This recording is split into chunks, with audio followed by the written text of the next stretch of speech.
Now I know I'm the movie guy, but guess what?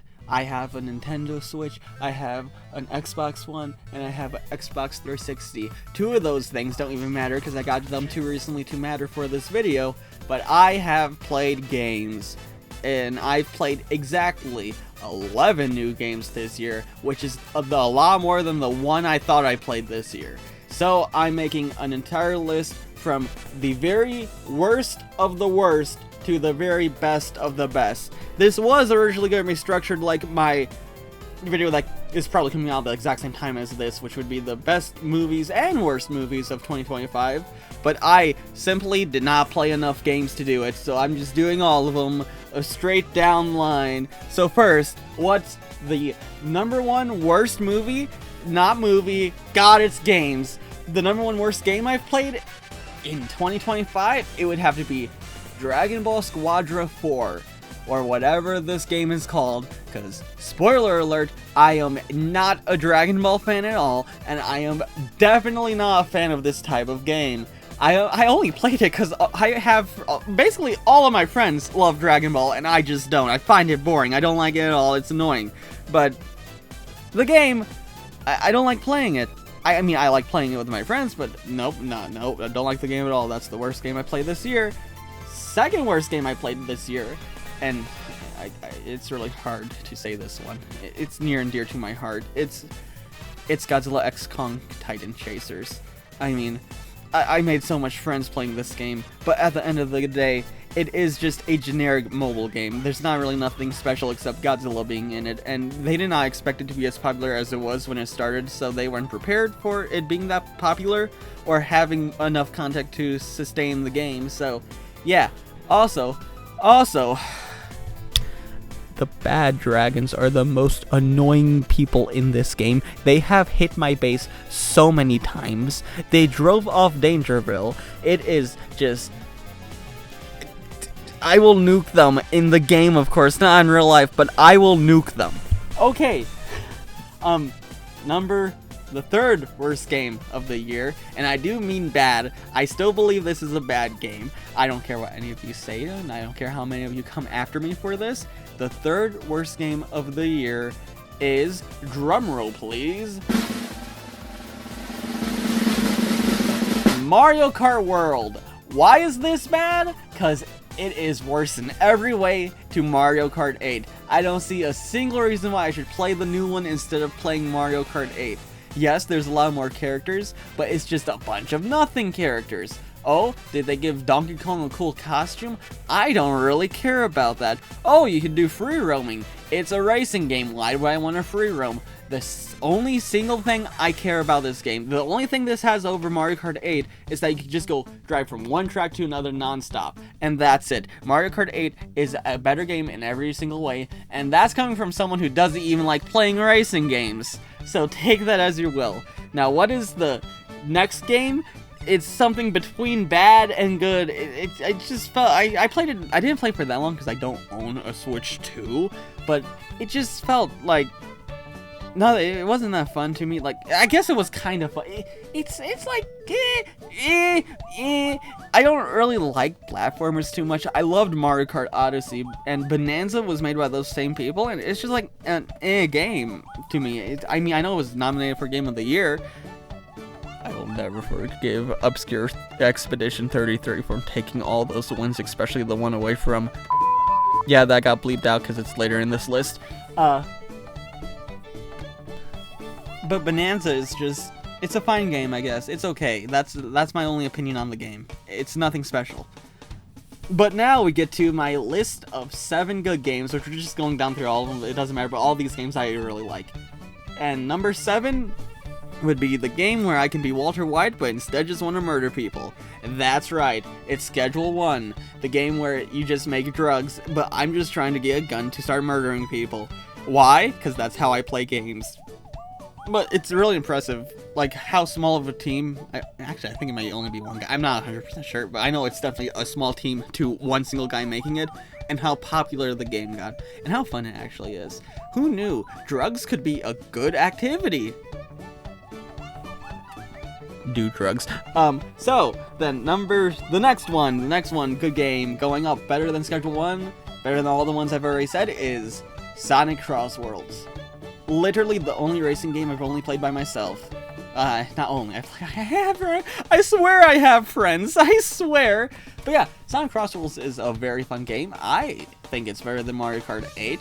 And this is not just because of Shadow the Hedgehog being in it. It's because it's actually a really fun game with some very fun mechanics, some good controlling, and like the tracks are cool. The only downside is I think all this DLC, Season Pass, whatever, is super lazy and it's making the game look more like Call of Duty than a racing game, which is a big thumbs down to me. But that's just how they're doing it, which is really unfortunate. But yeah, the base game itself is fun, and guess what? It runs really well on the Nintendo Switch, and that's all I gotta say about that. Okay, so that leads us to our next game on this list, which, oh my god, I did not realize to put them so close together. It's the game that I've been addicted to ever since Certain Something got announced. That's right, it's Godzilla Rumble. I don't know why people keep calling it Sonic Rumble. It's officially Godzilla Rumble, because they put Godzilla in the game. Who in their right mind would have ever put Godzilla and Sonic in the same game? I don't care, I love it, and I am gonna get those 2 last skins before the event is over, even if I have to pay $100 to get them. But that's beside the point. It's a fun game. It's basically Fall Guys, but with some Sonic stuff in there, like Sonic moves, spin dash. I actually don't know if a spin dash is in there, but it's like Fall Guys, but Sonic-fied, and maybe my Godzilla buy is coming in here because this is the best Godzilla crossover ever. I mean, look how good they look. Just look how good they made them. But yeah, no, this is better than Fall Guys. I do really like this. It is a mobile game, so there is those mobile game tendencies. And as I said, if I want to get those 2 Godzilla skins without having to do a bunch of stuff to get renderings, it would cost nearly $100, which means the store may be slightly overpriced, but it is still a fun game. You don't need to buy anything to actually play or win at the game. It is a really fun game. But what could possibly be better than the best Godzilla game to come out in 2025? Well, let me tell ya. This next game is Peak. No, I mean, that's literally the name of the game. It's Peak. It's where you climb up a mountain with friends. It is a really fun game. I have died horribly on the mountain multiple times. I have seen, I think it's like a scorpion guy eat someone. I have ran into berries that have exploded in my face and nearly killed me. I have had a lot of fun with this game Peak, and if I remember correctly, it did not win the game. It did not win the award at the game show, even though it rightfully deserved the award. But hey, that's none here or there. The game awards are very rigged, I'm finding out now. But hey, that's okay. What's the next game on this list? Oh, it's a game I put on here even though I haven't played. That's right, it's Five Nights at Freddy's Secret of the Mimic. Why is that on here? Because Five Nights at Freddy's absolutely rules. You would know this already if you've seen my movie ranking. Five Nights at Freddy's Secret of the Mimic, might I say, from what I've seen, is the best Five Nights at Freddy's game released yet. It is absolutely terrifying. It's taking the FNAF series into a different direction with animatronics that look more like real-life animatronics. And the secret of the Mimic is that his creator broke his legs. Yeah, that's the secret of the Mimic. And maybe I'm one of those guys who wants... Oh shoot, I started talking about the entirety of the series, not just Secret of the Mimic. Shut up. I know. FNAF. Okay, what's the second best game of the year? After my mental breakdown of FNAF? That is another series I'm addicted to, which would be Pokemon. I don't care how bad these games look, they're always more fun than anything else I've ever played. And this time it's Pokemon ZA.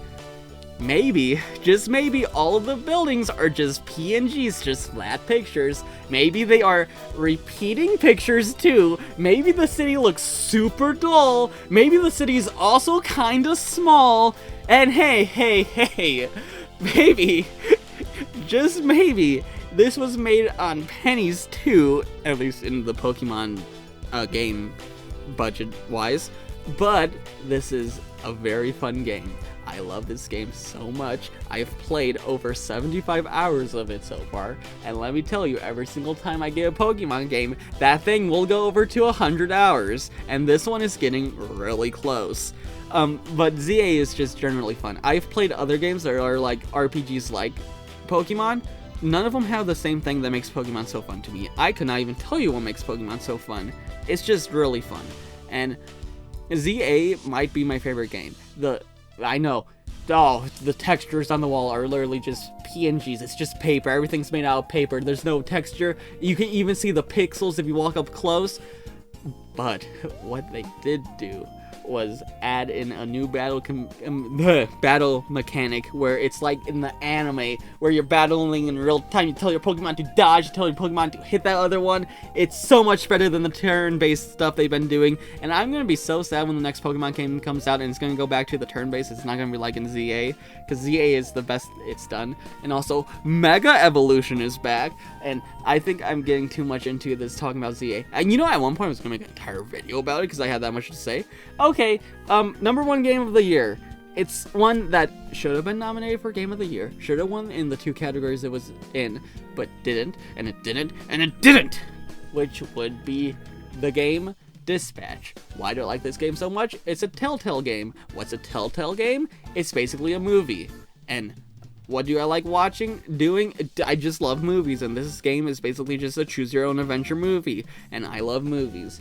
The game is super cool. Is there nudity in the game? Maybe a little bit. Why no one clap?